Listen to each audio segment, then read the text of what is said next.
अब इस वीडियो में हम लोग सेशन लेयर्स के प्रोटोकॉल्स के बारे में डिस्कशन करेंगे। इंटरनेट ऑफ थिंग्स में हम लोगों ने इसके पहले देखा कि data link layer, network layer पे कौन से प्रोटोकॉल्स वर्क करते हैं। अब सेशंस लेयर के प्रोटोकॉल्स के बारे में डिस्कशन करेंगे। इंटरनेट ऑफ थिंग्स में सेशन लेयर एक basically message forwarding and receiving के लिए बहुत ज़रूरी होता है।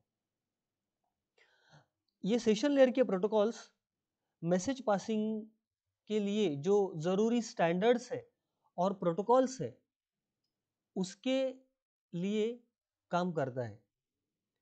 Different standardisation organisation introduce the IoT session layer protocol. इसमें हम लोग जो लिस्टेड प्रोटोकॉल्स है यहाँ पे, इन सारे प्रोटोकॉल के बारे में डिस्कशन करेंगे। तो जैसे कि पहले ही बात किया है कि सेशन लेयर के protocols reviews the standards and protocols for message passing, क्योंकि IoT डिवाइसेस में मैसेज पासिंग बहुत ज़रूरी होता है। Message passing from one IoT module to the another IoT module, क्योंकि अगर दूसरे IoT मॉड्यूल को अगर मैसेज मिलता है तभी वो IoT का मॉड्यूल जो है वो काम कर पाएगा, वो कुछ डिसीजन ले पाएगा। और इस तरह से पूरा जो सिस्टम है IoT का वो ऑटोमेट हो पाएगा। तो ये सबसे पहले जानेंगे MQTT के बारे में। बहुत ही इंपॉर्टेंट प्रोटोकॉल है message queue telemetry transport. It was introduced by IBM in 1999. It was initially built for monitoring sensor node and far away tracking in IoT. तो बेसिकली जो सेंसर नोड रहते हैं उनको मॉनिटर हम लोग कर सकते हैं। जो डिस्टेंस डिवाइसेस और सेंसर्स रहते हैं उनको भी ट्रैक कर सकते हैं। ये जो MQTT है it suits for small cheap low memory low power devices. MQTT provides embedded connectivity between the applications and middleware on one side.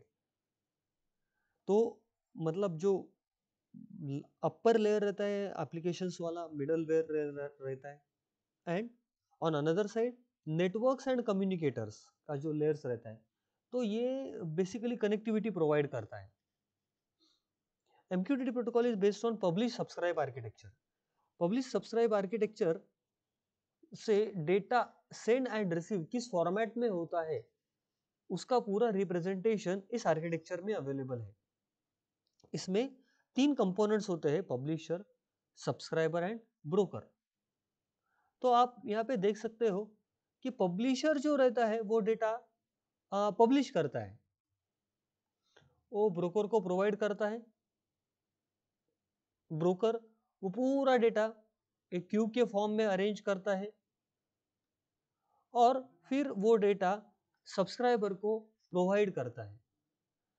तो यहाँ पे हम लोग एक एग्जांपल ले सकते हैं कि टेम्परेचर सेंसर का IoT मॉड्यूल हम लोग अगर इम्प्लीमेंट कर रहे हैं, तो यहाँ पे क्या हो रहा है कि जो सेंसर्स है वो पूरा डेटा प्रोवाइड कर रहे हैं, और वो प्रोवाइड किया हुआ डेटा वो जो IoT का मॉड्यूल है वो कंज्यूम कर रहा है। तो consumers will be the subscriber and the providers will be the publisher in this particular case.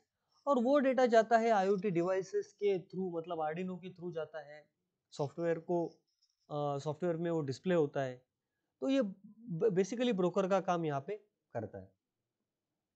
अब जब हम लोग message queue telemetry transfer protocol की बात करते हैं तो उसका सिक्योरिटी भी बहुत जरूरी होता है, और उसके सिक्योरिटी के लिए secure message queue telemetry transport ये एक MQTT का एक्सटेंशन डेवलप हुआ है। बेसिकली ये एक सिक्योरिटी प्रोवाइड करता है। जो भी डेटा हम लोग सेंड एंड रिसीव करते हैं तो वो जो डेटा है वो एनक्रिप्टेड फॉर्म में भेजना, ये SMQTT का काम है। So it is based on lightweight attribute encryption. The process of message transfer and receiving consists of 4 major stages. सबसे पहला तो setup. In this phase the publisher and subscriber register themselves to the broker. यहाँ पे वो publisher subscriber यहाँ पे register करते हैं ब्रोकर की तरफ खुद को।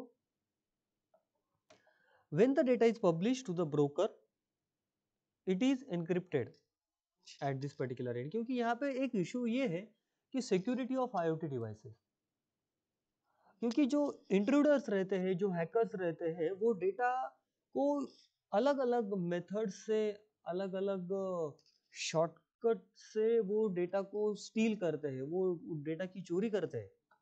तब उस केस में अगर उनको डेटा मिल भी गया तो वो डेटा उनको रीड नहीं करता आना चाहिए। ये बेसिकली SMQTT का पर्पस है। Publish. The broker publishes the encrypted message to the subscriber.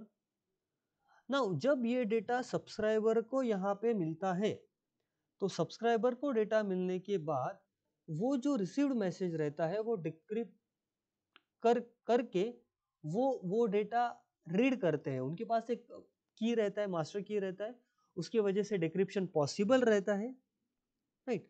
जैसे एन्क्रिप्शन के लिए हम लोग की यूज करते हैं, वैसे डिक्रिप्शन के लिए की यूज करके वो डेटा यहाँ पे डिक्रिप्टेड फॉर्म में सब्सक्राइबर को मिलता है। मतलब पब्लिशर को जो डेटा सब्सक्राइबर को भेजना था वो डेटा एज इट इज उनको प्रॉपरली सिक्योरली मिल जाता है। SMQTT is proposed only to enhance the MQTT security feature. अब यहाँ पे एक थर्ड प्रोटोकॉल है सेशन लेयर पे, MQTT SMQTT के बाद कंस्ट्रेंट एप्लीकेशन प्रोटोकॉल। अब ये कंस्ट्रेंट एप्लीकेशन प्रोटोकॉल क्या है? ये बेसिकली वर्क करता है एक लिमिटेड ज्योग्राफी में, लिमिटेड एनवायरनमेंट में। Constraint Application Protocol is a session layer protocol that provides RESTful interface between HTTP client and HTTP server. This protocol is specially built for IoT systems primarily based on HTTP protocols. तो यहाँ पे हम लोग क्या कर रहे हैं कि IoT एक बेसिकली लोकल एप्लीकेशन नहीं है, एक ग्लोबल एप्लीकेशन है। और ग्लोबल एप्लीकेशन जब हम लोग उसको करते हैं तब उसको ग्लोबल लेवल के प्रोटोकॉल्स के साथ इंटरैक्शन जरूरी होता है। तो this network is used within a limited network or in the constrained environment.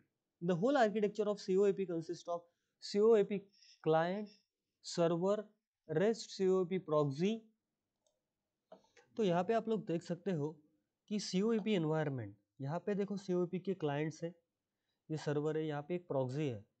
तो ये जो प्रॉक्सी है वो इंटरनेट से कम्युनिकेट करने के लिए यहाँ पे यूज होती है। The data sent from COAP clients such as smartphone, RFID sensors, यहाँ से जो डेटा सेंड होता है तो ये data to the COAP server. तो COAP सर्वर आप लोग देख सकते हो, यहाँ पे डेटा सेंड हो रहा है and the same message is routed to REST COAP proxy. The COAP proxy interacts with the outside the COAP environment and uploads the data to the REST internet। यहाँ पे ये यहाँ पे COAP का communication है, यहाँ पे बेसिकली HTTP का कम्युनिकेशन है। अगर आपको डेटा ग्लोबल ली सेंड करना है तो आपको हाइपरटेक्स्ट ट्रांसफर प्रोटोकॉल यहाँ पे यूज करना पड़ेगा, और हाइपरटेक्स्ट ट्रांसफर प्रोटोकॉल यूज करके ही आप लोग डेटा इंटरनेट के ऊपर सेंड कर सकते हो। यहाँ पे एक लास्ट प्रोटोकॉल है data distribution service, is a middleware sometimes called machine-to-machine communication protocol. It is implemented by Object Management Group standard for the real-time system with a high speed, high performance, scalable, dependable and interoperable data exchange. This communication protocol is based on the publish subscriber pattern for sending and receiving the data. ये basically data send and receive करने के लिए भी data distribution service use होता है।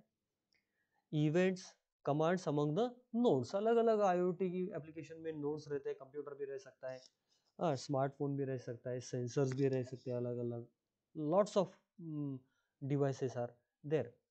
The DDS protocol has two main layers: data centric publish subscribe. This layer delivers the information to the subscriber.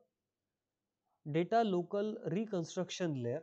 This layer provides an interface to DCPS functionalities, permitting and sharing of distributed data amongst the IoT enabled objects. Thank you.